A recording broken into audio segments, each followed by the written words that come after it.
Sur Insta, vous êtes nombreux à me demander comment je fais mes photos de light painting et de traînées lumineuses. Du coup, aujourd'hui je vous explique tout ça en vidéo.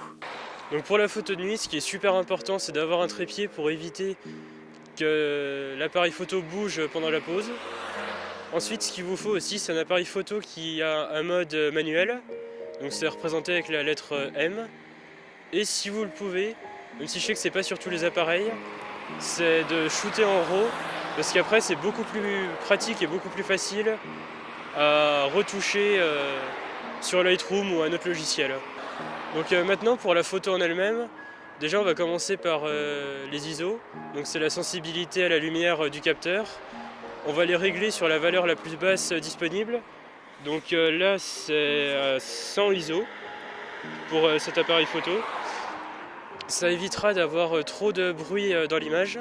Ensuite, on va régler l'ouverture du diaphragme. Donc c'est ce qui va faire varier la quantité de lumière qui rentre jusqu'au capteur. Donc de nuit, comme on veut un temps de pause long, on va fermer le diaphragme pour que la lumière rentre toujours, mais plus lentement. Comme ça permettra d'imprimer la traînée lumineuse sur le capteur.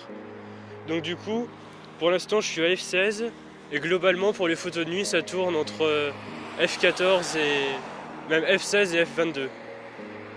Après pour la vitesse, le dernier paramètre à régler, ça va dépendre de l'environnement où vous êtes.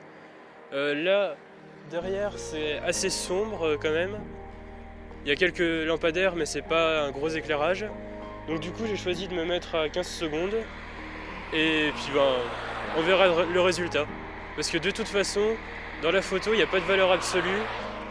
Là c'est des réglages que je vous donne qui sont à peu près bons tout le temps, mais il faudra toujours penser qu'il faut les adapter selon la situation dans laquelle vous êtes.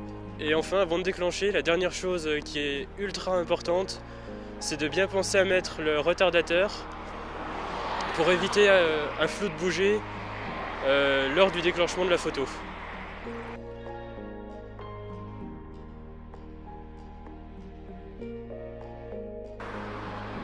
Donc si la vidéo vous a plu, n'hésitez pas à mettre un j'aime et à vous abonner. Et dites-moi aussi dans les commentaires si ça vous intéresse que je fasse une vidéo sur la pose longue de jour. Sur ce, je vous dis à plus pour une prochaine vidéo.